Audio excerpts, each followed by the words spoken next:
President. President, members.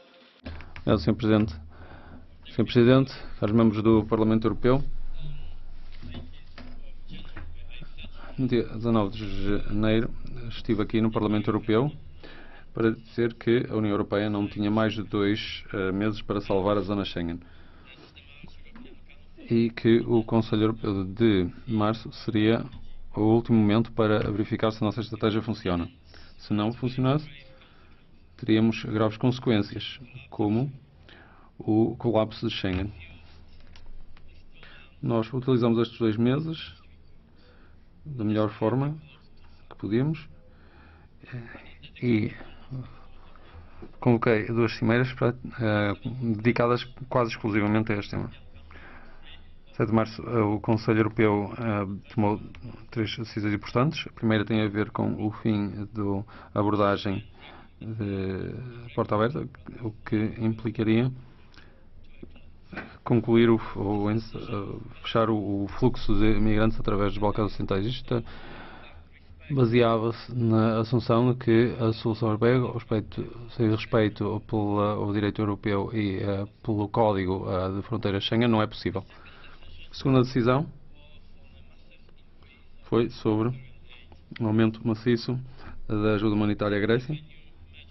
Criamos um novo instrumento de emergência para permitir que 300 milhões de euros fossem enviados já este ano, em primeiro lugar para a Grécia, mas também para outros Estados-membros que se viam assoberbados pela crise de refugiados. Também demos assistência para gerir a fronteira externa da Grécia, incluindo com a antiga República Jugoslava da Macedónia e a Albânia, assim como apoio individual a alguns Estados-membros. A terceira decisão tinha a ver com o envio de migrantes da Grécia para a Turquia, nomeadamente os migrantes que não precisam de proteção internacional. Também desejando pedido que se aumentasse as atividades de vigilância e de controlo com o objetivo de enviar todos os imigrantes ilegais que fossem apreendidos em águas turcas. No primeiro Conselho de Março, também foi pedido por parte dos líderes que avançasse com novas propostas feitas pela Turquia e criarmos uma nova posição comum europeia para podermos chegar depois, nesse mês, um acordo. Esse acordo foi conseguido finalmente no Conselho Europeu, no dia 18 de março, e acordamos que todos os migrantes ilegais que vinham da Turquia para as ilhas gregas, a partir do dia 20 de março, seriam devolvidos à Turquia. A implementação seria realizada de uma forma gradual e baseada no chamado princípio one for one, um por um. Foi isso que começou a acontecer.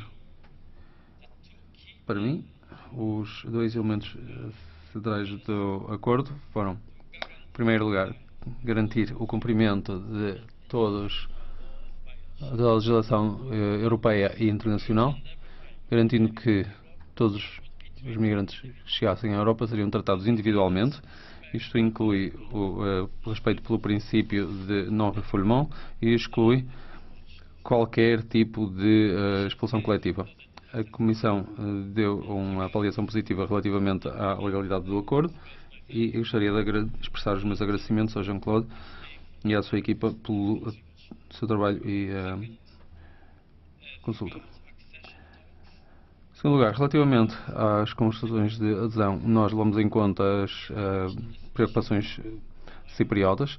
A abordagem a este tema, a meu ver, foi um teste da solidariedade europeia relativamente a um dos seus Estados-membros. E a União Europeia passou esse teste. Por um lado, alguns tentaram forçar Chipre a fazer enormes concessões, o que é compreensível, mas desde o início que mantive a posição de que não podíamos sacrificar os interesses mais fundamentais de um Estado-membro, neste caso de Chipre, para termos um acordo sobre a imigração com a Turquia. Caros membros, estamos cientes de todas as tarefas que temos e as dificuldades para resolver esta crise. Desde o início pensei que era uma ilusão perigosa pensar que existiria uma solução única e 100% eficaz. E gostaria de dizer a todos que o santo grau político nunca será encontrado. Não se consegue encontrar soluções convenientes e fáceis em política. E neste caso são praticamente impossíveis. O que nós temos aqui é um esforço perpétuo, multidimensional, um género de história infindável. As soluções que estamos a colocar em prática não são ideais e não irão acabar o nosso trabalho. Também o acordo com a Turquia não é perfeito e estamos conscientes dos seus riscos e das suas fraquezas. Nós fizemos todos os possíveis para garantir que o acordo respeitasse a dignidade humana, mas estou consciente do facto de que tudo depende da forma como for colocado em prática. O acordo com a Turquia e o encerramento da rota dos Balcãs Ocidentais levanta dúvidas do ponto de vista ético e do ponto de vista legal também na Turquia. Eu também partilho algumas destas dúvidas e estas dúvidas só podem ser eliminadas se colocarmos em prática todas as soluções que foram acordadas exatamente em todo o detalhe que foram acordadas. Levando em conta todas as dúvidas, e até partilhando algumas das dúvidas, gostaria de lembrar que o principal objetivo que nós tínhamos era limitar a migração ilegal para a Europa. Como disse frequentemente, sem isto e sem um restabelecimento do controle sobre a política migratória europeia, não poderíamos impedir catástrofes políticas. Nomeadamente aqui refiro-me ao colapso de Schengen, o fim do controle das nossas fronteiras externas, das implicações que isto teria para a nossa segurança, um caos político na União Europeia, um sentimento generalizado de insegurança e um crescimento do populismo e do extremismo. Agora, todos perceberam finalmente até que ponto é que era importante o que estava em jogo e a importância do que continuará a existir à volta deste tema. Nós sabemos que as circunstâncias não trabalharão em nosso benefício. Já ouvimos muitas vezes dizer que a única forma de parar a imigração ilegal é eliminando as causas-chave, as causas raiz deste problema, nomeadamente o conflito no Médio Oriente. Mas eu gostaria de dizer claramente que muitas vezes isto soava mais como alibi para não se fazer nada aqui na Europa.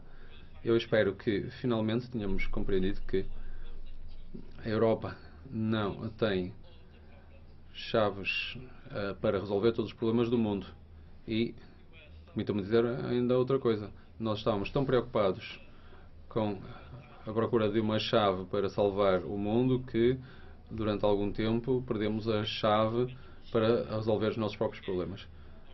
Ora, esta crise demonstrou que temos que recuperar o nosso sentimento de responsabilidade por nós próprios antes de voltarmos a pensar em reparar o mundo à nossa volta. Nos 2 meses que nos concentramos naquilo que devíamos fazer no nosso território, conseguimos resultados. E esses resultados foram possíveis apesar de ainda não termos resolvido as causas de base das migrações, como a pobreza, a fome, a seca na África subsaariana, a guerra na Síria e a desestabilização desde a Líbia ao Afeganistão. Não só não resolvemos todas estas crises, como ainda surgiram novas, como por exemplo tensões entre a Turquia e a Rússia, combates em Nagorno-Karabakh e dezenas de ataques terroristas em muitas regiões. Não é humanamente possível resolver todos estes problemas num curto prazo.